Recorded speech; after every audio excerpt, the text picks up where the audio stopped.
Meep, meep.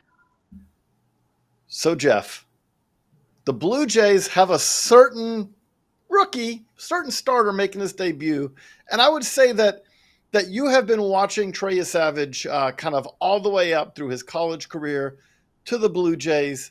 Here he is. I think one thing that Blue Jays, but I think fans in general want to know. So, what should we expect when Trey makes his debut tonight against the Rays? Yeah, I think number one, the biggest question for me kind of going in that I can't answer is how many innings or how many pitches he's really going to have initially. They've kind of limited his starts to sort of like one time through the order, maybe, 12 to 13 sort of plate appearances, somewhere in that range over the last couple of weeks. It could be because they're trying to save some innings up for Savage, for the stretch run here. I think more than likely he's probably going to start some of these games, stretch out, give Shane Bieber some of these other guys because they do have a fairly older, more veteran starting rotation. So getting those guys some extra rest, I think also, potentially handling some bulk work here and there. Could be on the playoff roster. I think still one of the biggest questions with this Blue Jays team, though they have reinforced it somewhat since the deadline, is the bullpen. He can add some strengths there, but I think the really exciting thing when it comes to Yesavage is just straightforward the stuff. It's a real over-the-top arm angle. It's kind of an unusual, almost like catapult sort of motion. What that does is it generates a lot of ride, much more than the average arm does. I know that, Eli Ben-Porat, our colleague, who does the StatCast standouts, he wrote a little bit about Yesavage this morning.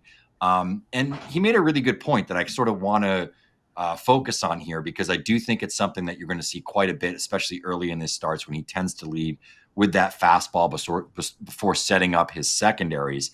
And that is, it is a really high arm action. So there is an element of expected ride when you see a guy who's sort of, over the top like Yesavage is.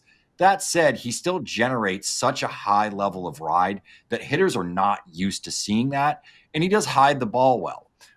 So I think you're going to see a guy sitting, mid 90s. We always know with some of these debuts, guys are jacked up and juiced up. So maybe he's a few ticks above. Has maxed out this season at 96.7. It wouldn't shock me to see him hit 97 or 98. Average this season, this is throughout all levels of the minor leagues, and he's played at all of them. 21 inches of induced vertical break with a heavy amount of cut, so not a lot of arm side. It's a straight over the top profile. I think the really interesting thing, though, about him with his secondaries is he throws a slider, he throws a splitter, and he throws a curveball. None of his secondary pitches move glove side. Neither of his breaking balls move glove side. From time to time, there'll be a little bit of glove side movement on the slider or in the curveball, but they actually have like arm side run on both of those pitches, which is super unusual. Slider's a little harder, more of a high 80s, almost sort of cutter type of pitch. The splitter is his go-to bread and butter. That's been since he was at ECU. That's a plus secondary offering and a big swing and miss pitch.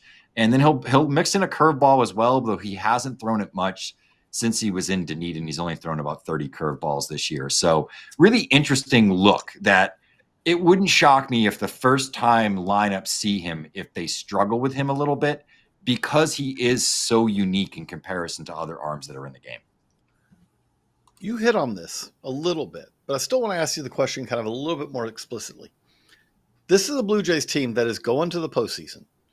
And if you said to me right now, like, what are their concerns that I would have if I'm a Blue Jays fan, if I'm the Blue Jays front office, it's somewhat, okay, how's this pitching going to shake up? Kevin Gossman, we're good. Like, I don't think there's any concerns right now with how he's kind of fronting this rotation. But you kind of look at, okay, do we have enough arms in the rotation that swing and miss arms? Do we have enough swing and miss arms that we can rely on in the bullpen? How much do you think this is potentially like, okay, this is a couple of innings, get his feet wet, to go into 26? Or how much could this be an audition to maybe be a factor of some sort in some sort of role in October? Yeah, I do think that this is reinforcements. I don't think it's just an audition. They're battling two teams in the Red Sox and Yankees that just have not died off or really fallen off at all, especially here down the stretch.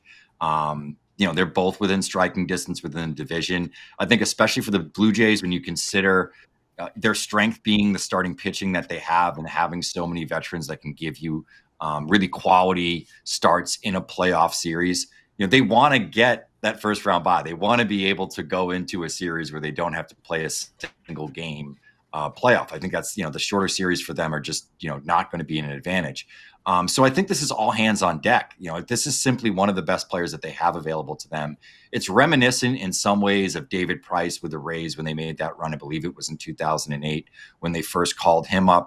It was kind of out of the bullpen and as needed, a guy that could air it out, that was unusual, that could get swings and misses, and they had no concerns that he didn't have either major league quality stuff or major league quality command, which I think are two things that Yesavage has shown in AAA, but really throughout his entire professional career thus far. And even last year at ECU. I mean, this is a guy that went toe-to-toe with Chase Burns against a better lineup in Wake Forest and outpitched Burns in a big moment. So I think they know that he's ready to sort of handle these kind of moments. And, for this team, I think it's maybe an audition a little bit, but I think, it's to help the team. That's the reason that he's up right now. And there's a good chance that, he could be on the playoff roster as well. I will also say he did pass the IQ test, as this tweet here lays out. He had the option of shutting down for the season or going to the big leagues. He decided to take the chance to go to the big leagues, which I will say, can't imagine, but anyone who said, nah, I think I'm good here, I'm shutting it down, it's been a long season, appreciate it, heading home, that would be failing the test. That's a very important test to pass. Pretty easy one. That's an open book test there. But speaking of that, we have another top prospect who also was presented with the opportunity to join the big league club. A couple of weeks ago, it would have said, okay, if Bryce Eldridge is coming up to the Giants, you'd have been saying, is this to just get a taste, a sneak peek, as we were saying, to get ready for 26? Nowadays, no. Nowadays, I would say, hey, the Giants are still in the playoff race. Credit to them for bouncing back. And so they're bringing in reinforcements. And what you are getting here is big time power. Now, there are some other concerns. We'll get into those. But Jesus, when you talk about Bryce Eldridge, you are talking about a guy who can hit the ball about as hard as anyone in the game, right?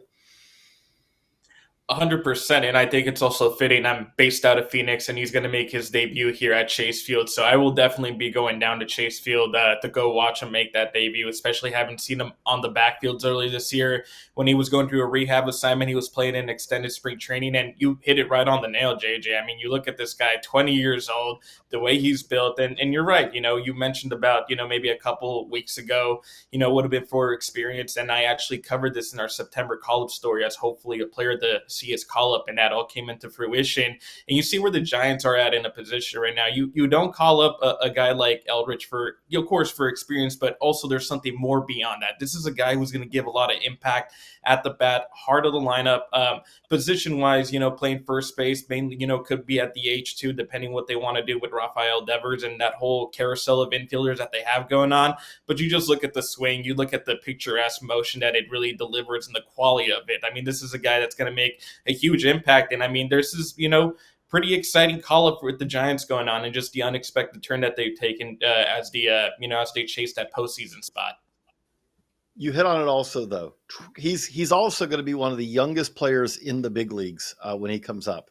And I would say more than a Trey Yesavage, more than some of these other prospects who we've seen who've just come up, I would say that this is not a finished product yet. To Bryce Eldridge's credit, he's made big strides this year. Now, one of those that I've brought up a couple of times that is kind of almost crazy to bring up with a first baseman, but first base is a tougher defensive position than a lot of people may think.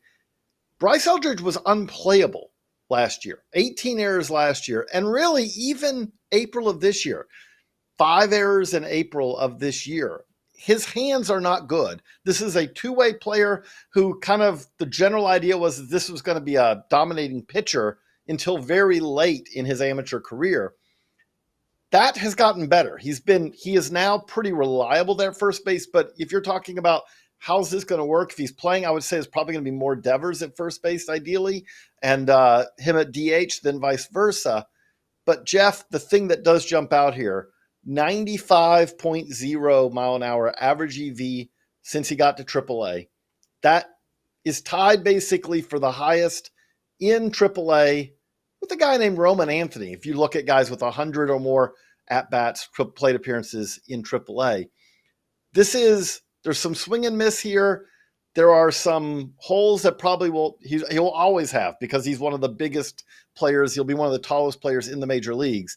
But when he connects, he also could, Geoff, he could set some giant records. You could see some balls that leave the park.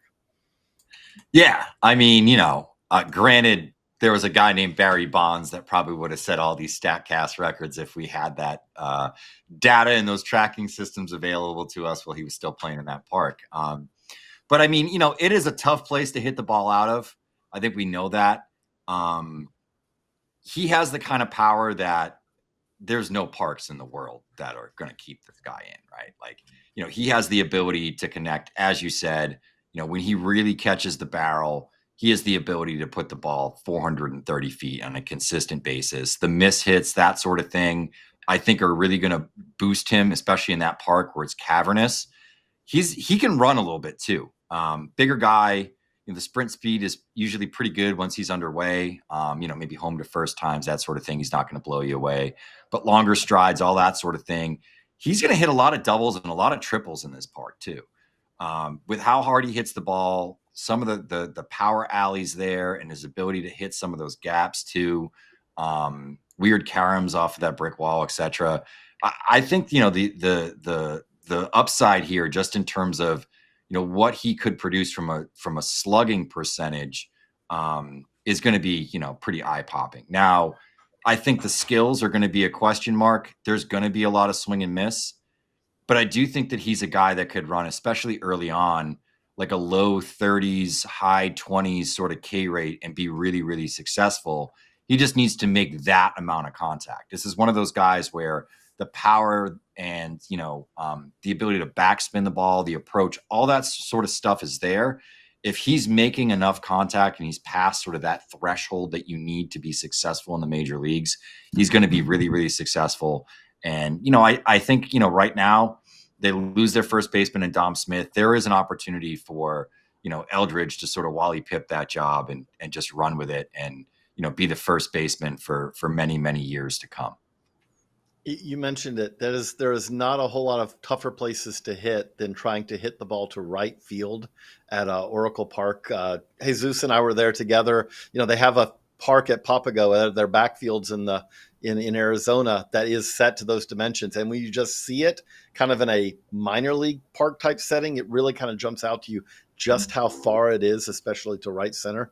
But Bryce Eldridge is one of the few players that's like, okay, it's still not going to affect him, but he can hit the ball out of pretty much anywhere if he makes enough contact. I would not throw him a whole lot of fastballs if I was a team facing the Giants for the next couple of weeks, because the man can really, really drive a fastball.